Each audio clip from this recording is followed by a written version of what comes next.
Binaural audio is all the rage for ASMR, sound design, and even music.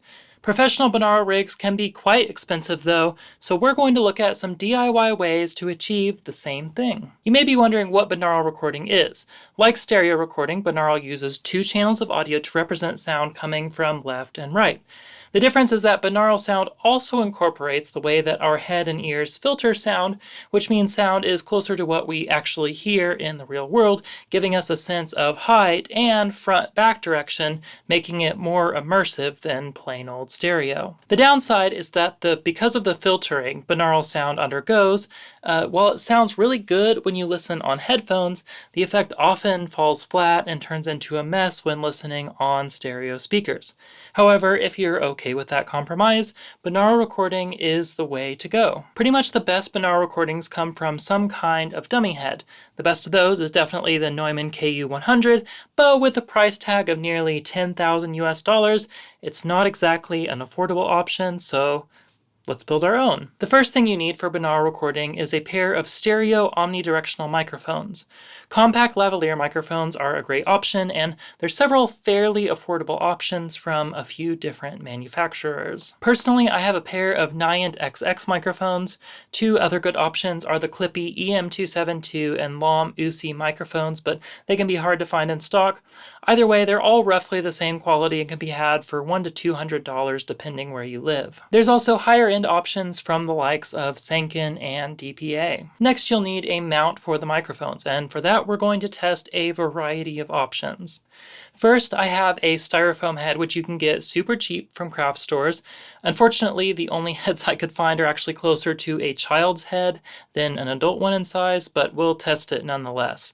Binaural, as I've nicknamed him, has two aggressive body modifications to his ears to enable mounting of my microphones, and the hole in the bottom lets me rest it on a light stand. I've also built what's known as a Jecklin Disk, named for Swiss engineer Jörg Jecklin, and based on Alan Blumlin's baffled stereo concept.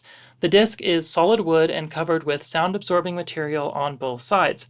A rod through the middle provides a mounting point for microphones. The idea of a Jecklin disc is that you can get some of the separation and improved imaging of binaural recording, but the sound doesn't completely fall flat when played back on stereo speakers rather than on headphones. You can purchase Jecklin discs pre-made, but while they're cheaper than a Neumann dummy head, they're still not the most affordable, so I built one myself. I used a pre-cut round of wood that's 14 inches in diameter. That's slightly bigger than Jörg's specification of 35 centimeters, but I am working with US measurements. The rod through the middle is just a dowel held in place with wood glue. Jörg specified a distance of 36 centimeters for the microphones, which I've provided using nails.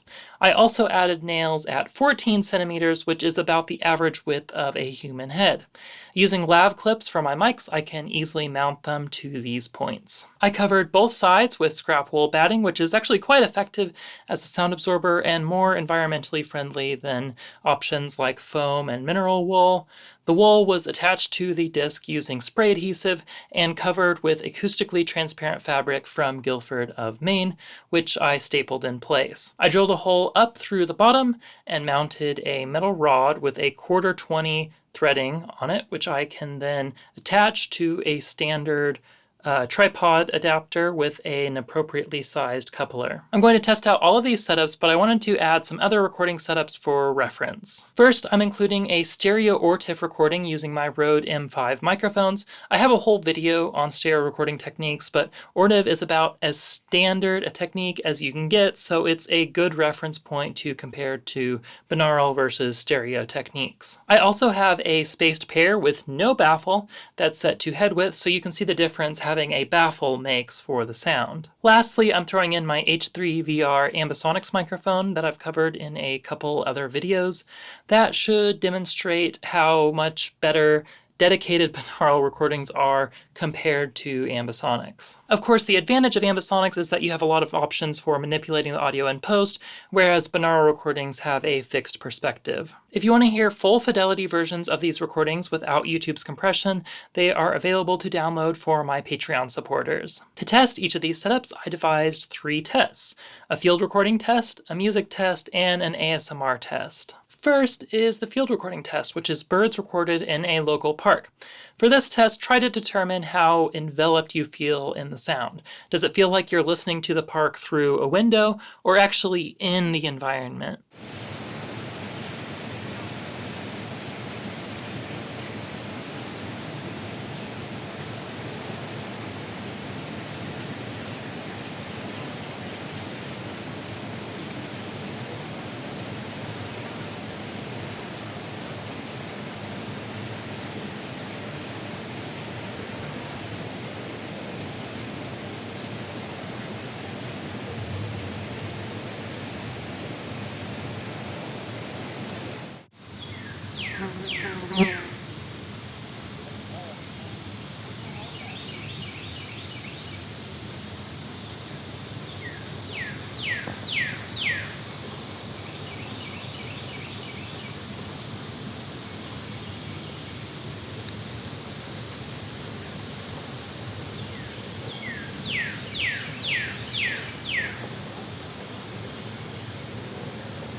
Unsurprisingly, the Ortif pair sounded like a standard stereo recording and wasn't very immersive. Overall, I thought the dummy head sounded the most natural, although the Jecklin Disk was nice too. I was surprised that the H3VR actually had the most spatial definition. I could clearly tell where different sounds were coming from. That's most likely because the ambisonics array captures more spatial information that can be encoded with the virtual head model, whereas even my dummy head barely has ears, so it's not giving as strong of spatial cues beyond left and right. Next is the music test. I've done my impression of 8D audio by walking in a circle around the recorder while playing guitar.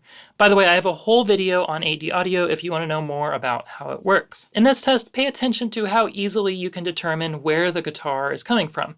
Is it a very defined and clear source or somewhat nebulous and fuzzy?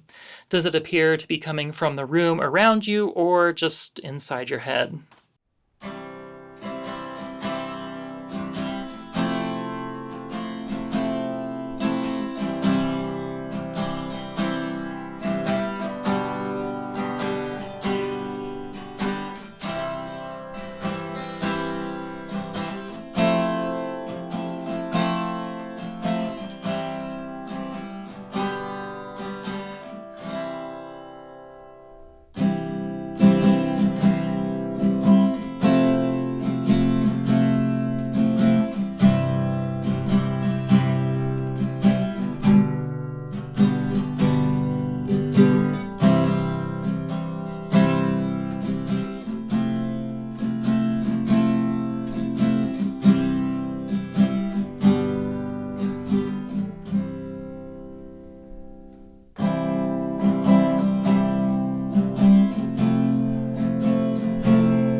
I found the unbaffled pair didn't have much separation at all. The Ortif, Jecklin Disk, and H3 recordings sounded wide, but not very defined.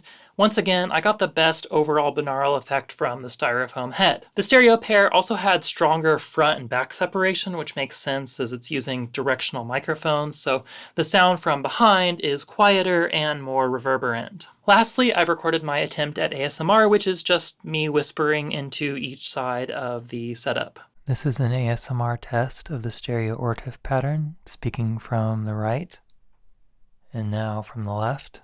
Now we have the Jecklin Disk with the wide spacing from the left, and now from the right. Alright, this is the Jecklin Disk from the narrow head width spacing from the right, and now from the left. This is a test of the non-baffled spaced pair speaking from the left, and now speaking from the right. This is an ASMR test of the dummy head speaking from the right, and now speaking from the left. Lastly, we have the H3VR speaking from the right, and now speaking from the left. With ASMR recordings, things can be a bit subjective. I'd love to hear comments from people with strong opinions on the subject. Personally, all of the DIY techniques gave good separation, even the stereo pair. The three pairs that were close to human head width sounded the most natural, with the dummy head and Jecklin Disk having slightly better separation than the unbaffled pair. The wider Jecklin Disk pair sounded just a bit too separated. The H3VR completely fell apart with this test, probably because the microphone struggled to distinguish direction in a near-field recording situation. I think it's safe to say that ambisonics is not the way to go for ASMR recordings. Overall, I was really impressed with these results.